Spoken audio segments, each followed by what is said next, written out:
وہ اپنے حضور جھکنے سے محروم نہ کرے. قیامت کے دن اللہ تعالیٰ لوگوں کو کہے گا کہ میرے حضور سجدہ ریز ہو جاؤ.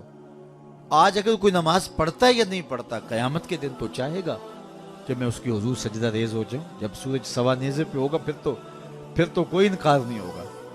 بے نمازی سجدہ کرنا چاہیں گے بھی کمر اکڑ جائے گی، نہیں کر پائیں گے.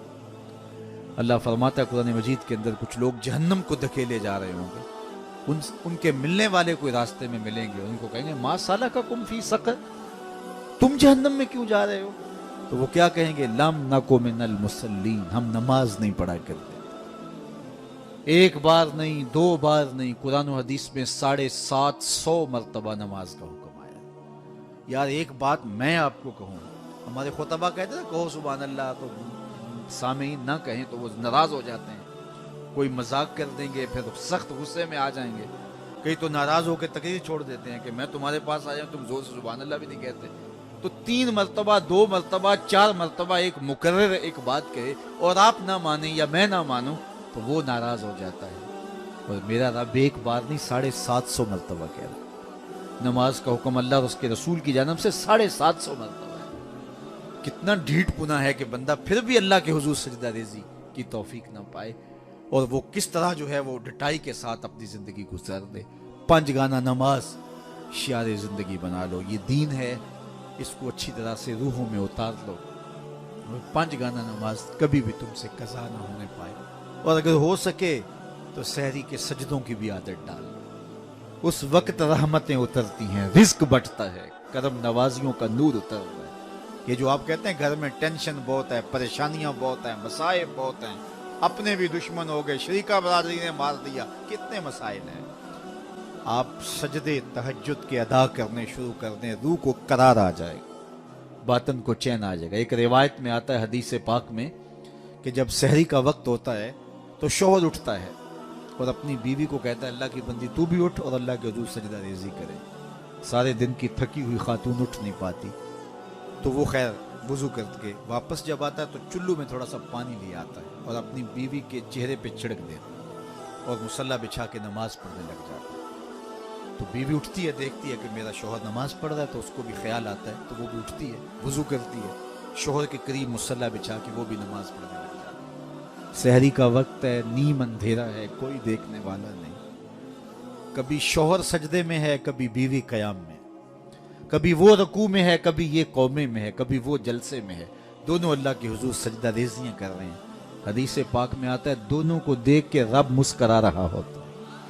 اپنی شان کے مطابق اللہ خوش ہو رہا ہوتا ہے کہ میرا بندہ اور میری دہلیز کی باندی کس قدر میرے حضور سجدہ ریزیاں کر رہے ہیں. تو صاحبو آؤ اپنی پیشانیوں کو سجدوں کے نور سے مالا مال کریں. کتنی زندگی ہم گزار چکے ہیں، تھوڑا وقت باقی ہے ہمارے پاس، بہت وقت گزار چکے ہیں. نہ جانے اٹھنے والا اگلا قدم کہاں ہے. آج موقع ہے کل نہیں ہوگا. وقت پر کافی ہے قطرہ بھی آب خوش ہنگام کا. جل گیا جب کھیت پر سمی تو پھر کس کام کا. پھر پچھتاوے سے کیا، آج کا پچھتاوا کل کی بہتری کی ضمانت ہوگی. کل کا پچھتاوا حسرت اور دکھ کو بڑھانے کے علاوہ اور کچھ نہیں. آج لے ان کی پناہ، آج مدد مانگ ان سے، کل قیامت کو نہ مانیں گے اگر مان گے. اقبال نے کہا تھا موسم اچھا پانی وافر مٹی بھی زرخیز، جس نے اپنا کھیت نہ سینچا وہ کیسا دہقان. آج موقع ہے، آج فرصت ہے. وہ ایک فقیر تھا، وہ بازار میں کھڑا رو رہا تھا تو کسی نے روک کے کہا بابا کسی نے مارا ہے؟ نہیں کوئی ایسی بات نہیں ہوتی. کیوں رو رہے ہو؟ کہا بس ان کے رویے نے رلا دیا.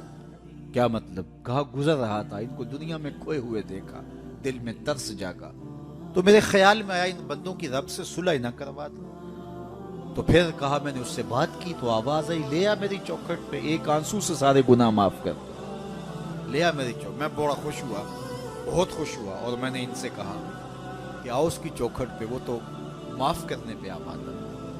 تو میں تو بڑی خوشی سے ان کو یہ خبر دی. یہ الٹا میرا مذاق اڑانے لگے، جا بابا کام کر، تجھے کیا پتا دنیا داری کیا ہوتی ہے، بچے بھی تو پال لیں، تم آ کے ہمارے سر پہ کھڑے ہو گئے. یہ الٹا میرا مذاق اڑانے لگے، مجھے کوسنے لینے لگے. وہ تو مان رہے، یہی نہیں مان رہے. تو مجھے ان کے رویے پہ رونا آ گیا.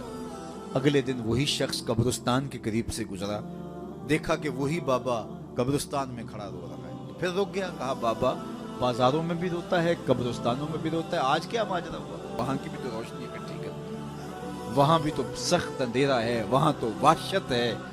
اللہ اکبر. تو وہاں کے لیے بھی تو کچھ چراغاں کرنا ہے. تو یہ مختصر زندگی اپنی قبر کو روشن کرنے کے لیے، اپنی آخرت کو دور کرنے کے لیے، اللہ اس کے رسول کی رضا جوئی کے لیے گزار دو.